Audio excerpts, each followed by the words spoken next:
From the Cronkite studios in downtown Phoenix, this is Cronkite News. Arizona Ties, the pilot of the flight that went down in Europe, trained right here in the valley. It's beginning to warm up in the valley, and that means you need to keep an eye out for snakes again. We'll tell you how to be prepared as we approach the summer heat. We continue our coverage on education in Arizona. We take a closer look at what the state budget will do with university funding, and we'll take you to a debate over Common Core. Cronkite News starts now. The Germanwings flight that crashed in France is leaving many with questions tonight. Good evening, I'm Ryan Hill. And I'm Brittany Bade. We're learning more about the pilot and what happened moments before impact. Audio from the black box indicates one of the pilots was locked out of the cockpit when the plane went down over the French Alps. You can hear the pilot trying to break through the cockpit door. Officials do not suspect terrorism, but it does appear the plane went down intentionally. The crash killed 150 people from 18 countries. Cronkite News learned the pilot actually trained right here in the valley. In fact, many foreign airlines send their pilots to Arizona to learn to fly. Cronkite News reporter Angie Schuster is live in downtown Phoenix. She spoke with local pilots on what attracts them to this location. Clear skies, warm weather, not a lot of wind like the skies behind me, perfect conditions to learn to fly. And that's why pilots from around the world come here.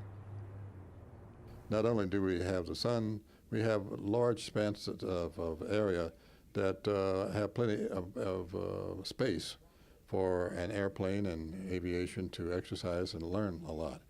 So it's perfect in so many ways. Just in the Phoenix metro area, you can find more than 24 flight schools, and here you can get hands-on training. There are flight schools all over the country, but if you take a look at their year of actual training days in the air, they just cannot compete. Jim Tillman is a retired airplane pilot who is often called on for his expertise after crashes. He thinks in this case the crash of Flight 9525 by pilot Andreas Lubitz couldn't have been helped. It was a shocking and terrible tragedy that did not have to happen.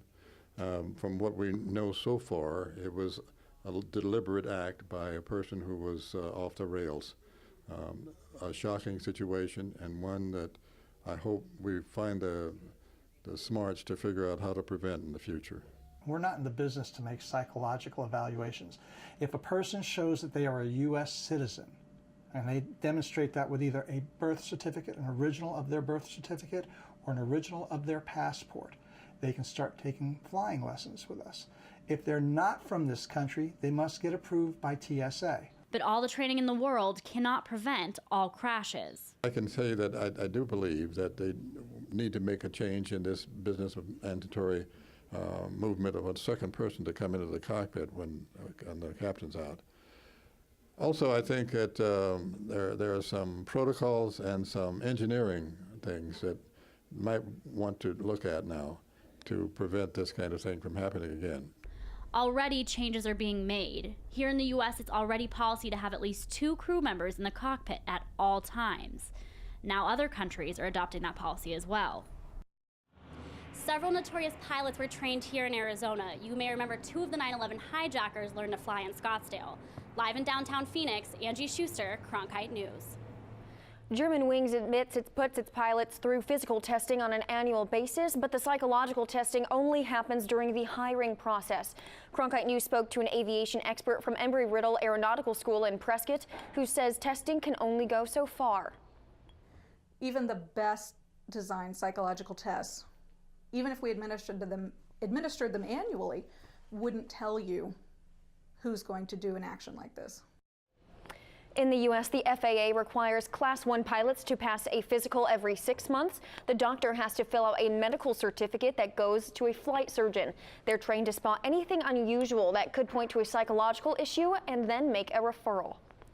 A just-released rankings from the U.S. Census Bureau puts the Phoenix metro area among the top in the nation for population growth. Cronkite News reporter Sarah Donnell is taking a closer look at the numbers and joins us live in our Washington bureau. Sarah? Thanks, Ryan. It's important to note that the data released by the Census Bureau measures actual head count and not percentage growth. Although the Valley is not one of the fastest growing areas in the nation, the year-by-year increase by population by head count is still significant. In Maricopa County, the population increase was 74,000 from July 2013 to July 2014. And during that same period, the Phoenix-Mesa-Scottsdale metro area's population grew by about 85,000. That puts the Phoenix area 6th among the top 10 metro areas in terms of numeric increases during that year. The top 5 are the Houston, Dallas, New York, Atlanta, and Los Angeles metro areas. Business officials I talked to said that the growth in population likely reflects an increased improvement in the state. But at least one said it's too early to celebrate and that many have not experienced high enough growth. Live in Washington, D.C., I'm Sarah Donnell, Cronkite News. One Valley housing expert says that the census data doesn't necessarily mean a housing boom is to come. Mike Orr, the director of ASU's Center for Real Estate Theory and Practice, said there's often a mismatch between the housing market and population growth. Orr said there is still no shortage of homes available. However, he said the market has ramped up over the past 6 to 7 weeks, and there are signs that more people are buying. He said there is still a long way to go before a full recovery. On Capitol Hill this morning, law enforcement agencies and anti-drug advocates spoke out about the community challenges in the battle against heroin and prescription drug abuse. They met for a special subcommittee hearing on this topic, which Cronkite News has been following closely after our Hooked investigative documentary aired in January. Representatives heard testimony on how this problem has continued to grow, and they expressed their frustration. Yet despite all of our science and public health agencies, and despite the billions of federal dollars devoted to fighting the opioid problem, the situation is no better than it was 100 years ago. Indeed, many would say the situation is far worse. Experts at the hearing say opioid overdoses are now the leading cause of death from injury, surpassing car accidents, suicide, firearms, and homicide. Today, advocacy groups are criticizing a bill that would make it a felony to collect early ballots. SB 1339 passed the House Appropriations Committee yesterday, and it would make it illegal for anyone except family members, caregivers, and candidates to collect more than 2 early ballots. Groups like Promise Arizona and the Arizona Advocacy Network say that that would hamper their efforts to get out the vote each election season. But the Secretary of State's office says it's about preventing fraud. Merely addresses the act of widespread collection, and the Secretary of State believes that's a very appropriate incremental avenue for fraud that could be addressed without disrupting the rest of our democratic process.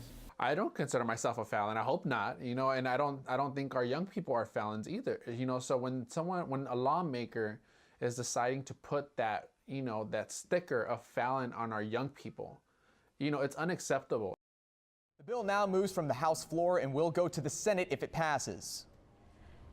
They're the desert dwellers you want to avoid at all costs, and with the temperature heating up, you may see more of them around the valley. Cronkite News is committed to taking an in-depth look at stories from all angles. Today, snake season. Cronkite News reporter Sydney Schumann explains if we should expect to see more rattlesnakes this year than last. It sure felt like a wet winter this year, which makes some people concerned there will be more rattlesnakes out than usual during the snake season. However, according to rattlesnake experts, that's simply not the case. We had a very wet early fall, and that can contribute to more plants, which also contributes to more rodents. And that, in the end, can contribute to more snake activity, but typically it takes about a year for the snakes to respond to those increased rodent numbers. Snakes usually come out in Arizona around March, so people will start to see them out, but that doesn't mean that the snake season is any worse than other years. I don't think it's going to be more intense this year than in other years. Rattlesnakes come out when it gets warm. They move around, they leave their overwintering sites. They're active at this time of year more than any other time of year. For people who are nervous, though, experts say that the likelihood of getting bitten is actually very low. If you use your eyes and your ears, in other words, don't have on headphones when you're hiking, and so you can hear rattle, you're not going to get bit.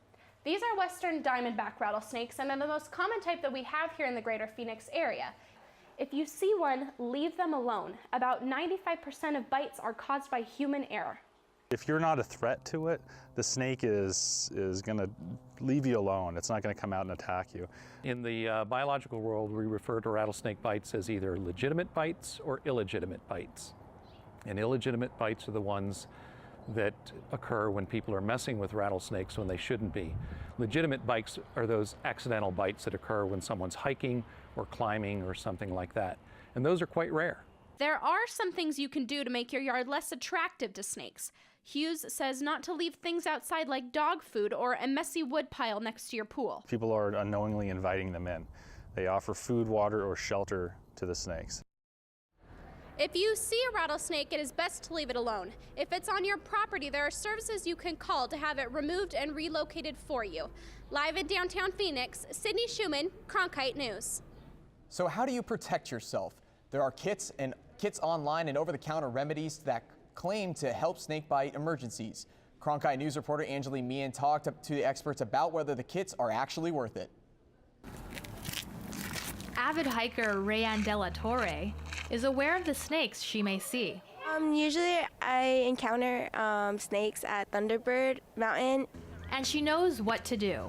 We were quiet until the snake passed by, and we told people around us that there was a snake. Medical director of the Arizona Poison and Drug Information Center, Dr. Mazda Shirazi, says some people treat sightings too lightly. People pick them up thinking that these are toys or cute animals, they get bit. And the antivenom they need can cost them. An average patient may require anywhere between 12 to 18 vials. So you're talking about something close to $40,000 or so. Some search for protection on the internet and find snakebite kits, typically some suction cup device used to extract the venom. But Phoenix Zoo reptile expert Ken Morgan has some consumer advice. Don't buy them, none of them. They don't work. And they have been shown for tens of years that they don't work. In fact, the kits may be as ineffective as doing nothing at all. Because the last thing that we want is an undertreated snake bite, which then will cause bleeding or can have problems with loss of limb. So what is a snake bite victim to do? Take a cell phone with you. If you find yourself in a situation where you're bitten by a snake, experts urge you to call for help. De La Torre has advice for those planning to go hiking anytime soon. Avoid going off trails, because if you go off trails, of course, you're going to encounter snakes. Staying on the track to avoid a costly attack. Angela Meehan, Cronkite News. If you or someone you know has been bitten by a snake, call the hotline to your nearest poison control center at 1-800-222-1222. You will either be directed to the Banner Poison and Drug Information Center or the Arizona Poison and Drug Information Center, depending on your area code. If you're out hiking, big snakes are obviously easier to spot, but you need to be aware of baby snakes as well. You may feel a slight sting or see a small cut, but not know where it came from, and there's a chance it's from a snake. The venom from baby snakes may have higher concentration and the effects may be different, sometimes even worse. So far this month, 9 people have sought treatment for snake bites, the most in over a decade. Every year, Banner Hospital treats about 50 snake bite patients. Snakes tend to hide in smaller places, so if you're hiking, always know where your feet and hands are going. And if you do get bit, there is a unique program based at the University of Arizona College of Medicine which will spring into action to get you the antivenom you need. It is called the Viper Institute.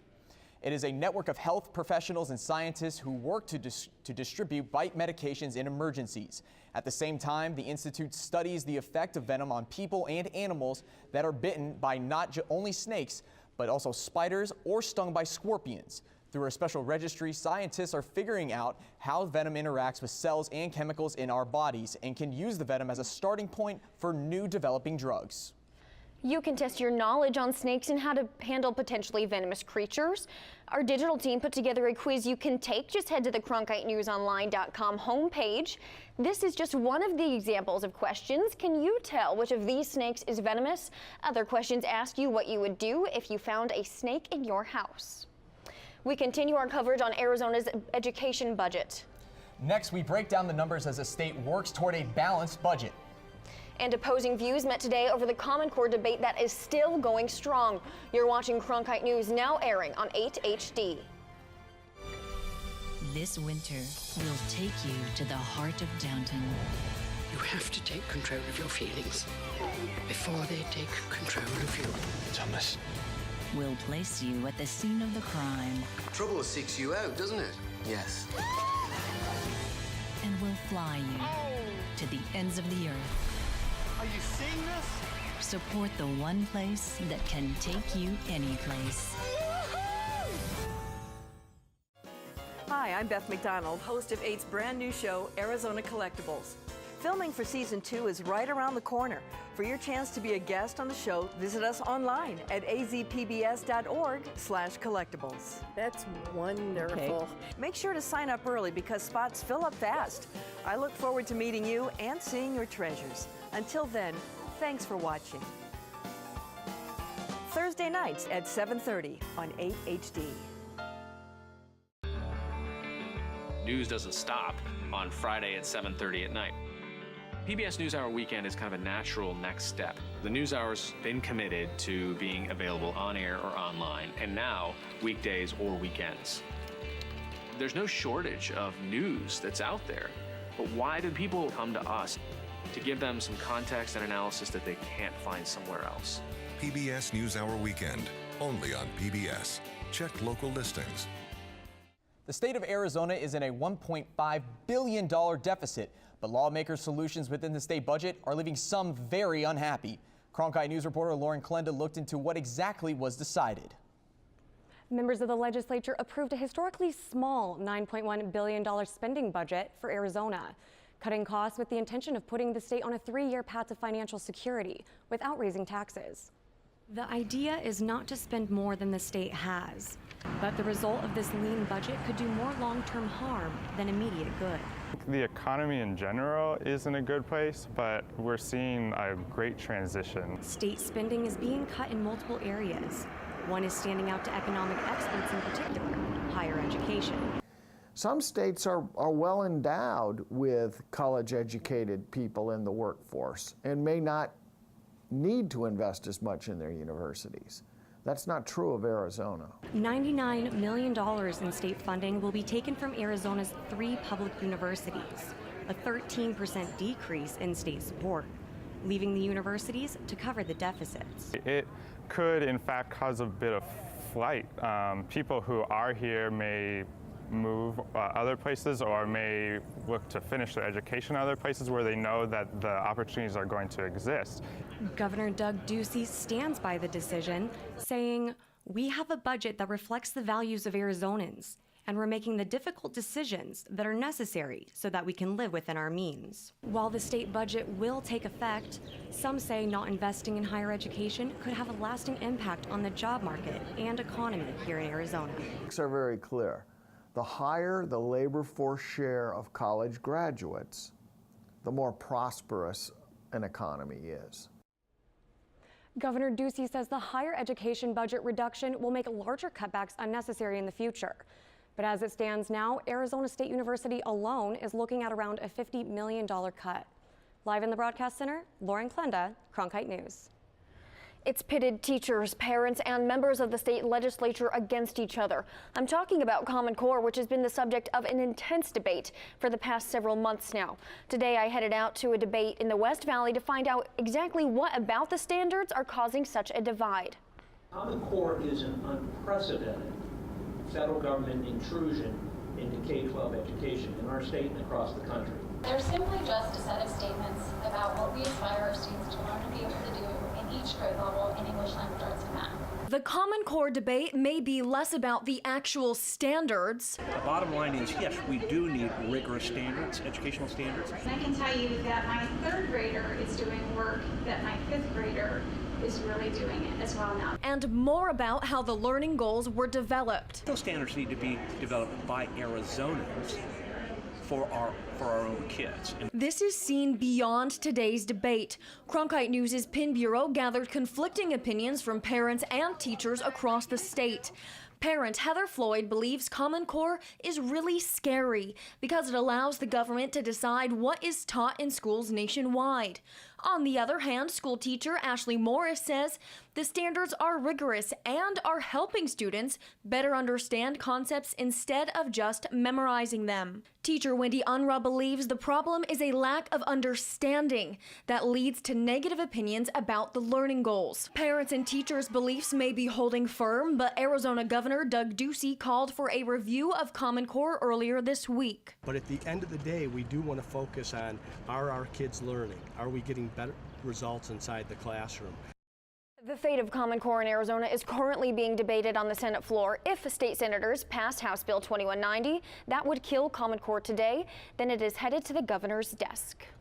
The Valley has a new food delivery service. Coming up, we take a look at Postmates and put all of the Valley's dinner-on-demand services to the test. High pressure is building and temperatures are heating up. Find out today's high after the break.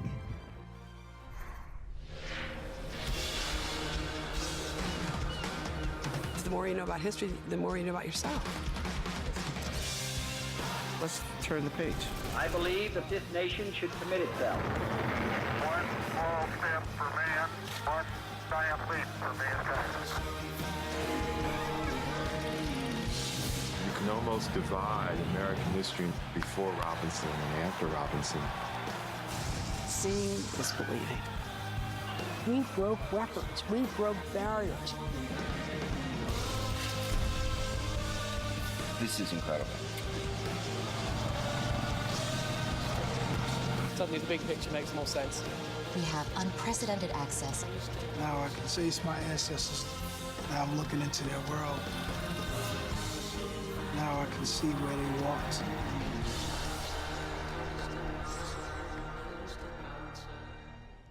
A new on-demand delivery service has arrived here in Phoenix. It's called Postmates. It's an app that allows customers to order almost any item imaginable, from restaurants to retail stores throughout the Valley. But is this app really as good as it sounds? Cronkite News reporter Casey Brecker compared the new app to two other on-demand delivery services here in Phoenix. In any big city, delivery services are popular. Online delivery services such as Grubhub and Delivery Dine are already being used by Valley residents, but now there's a new option called Postmates. There's no real easy way, to move something from point A to point B, that was simple and seamless. So they created Postmates with the intention of solving that problem. Postmates is a delivery service that is currently operating in 64 cities throughout the nation, although just launched in Phoenix 2 weeks ago. I really loved it. Postmates customer Nicole Reed has been using the app since its arrival to the area. I've used the app a couple times, and the first time it was a little nerve-wracking, but ever since then, it's kind of become a little second nature when it's dinner time. The app may be growing in popularity, but how does Postmates compare to other services in the area? Cronkite News ordered food from 3 different on-demand delivery sites, including Grubhub, Delivery Dine, and Postmates. We ordered from 3 different restaurants within a 1-mile radius of the station and compared each service's website, delivery process, speed, and cost. Grubhub arrived first in 36 minutes, followed Postmates, arriving in 43 minutes.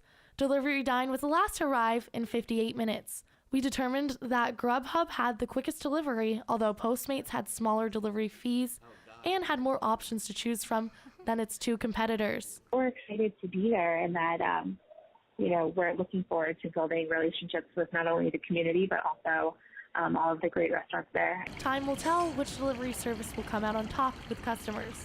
In Phoenix, Casey Brecker, Cronkite News. We reached out to Grubhub and Delivery Dine, but they declined to comment. We're getting really close to hitting 100 here in the Valley. Angela Meehan is here with a check of your Valley forecast. Now's the time to bust out those sunglasses because it is really sunny out there and really warm. We're unseasonably warm today, as we are about like 9 degrees above how it usually is this time of year. We were expected to reach 90. We haven't quite yet reached that mark, but we will by this weekend. And we also experienced breezes as well today here in Arizona. According to our daily almanac, we reached 100 degrees back in 1988, and we are not quite at 90 according to the almanac. And looking at our view from our Weather Central Terrace, we can see it's mostly sunny out there and a little breezy still, with winds at 8 miles per hour. Taking a look at the rest of the state, we can see it's also clear skies throughout the state and no wet weather. But if we take a look at the East Coast, we can see it's mostly wet weather on the East Coast. So they will definitely be experiencing rain on that side of the country. Back here in Arizona, as we can see, central Arizona, not quite at 90 yet, but Yuma managed to beat us by reaching 95 today. And looking at our lows, we can see that the high country is the coolest part of the state, with the winds low at 27 degrees, below freezing, so kind of chilly up there. And taking a look at the rest of our 5-day forecast, we can see that we will eventually hit the 90s this weekend, expected to be 93 tomorrow, 95 on Saturday, and partly cloudy skies Sunday going into Monday. For Cronkite Weather, I'm Angela Meehan. Cronkite News is proud to join the Arizona PBS News Block here on 8 HD. Here's a look at what's coming up tonight on Arizona Horizon in PBS NewsHour. Coming up after Cronkite News, it's Arizona Horizon. We'll learn about a new way to offer input to state lawmakers. And in light of an upcoming Ken Burns series on cancer, we'll look at a local cancer treatment center. That's next on Arizona Horizon. I'm Gwen Eiffel on the next News Hour. How foreclosures in Florida are attracting investors. And that's it for Cronkite News tonight. Thanks for joining us. Good night.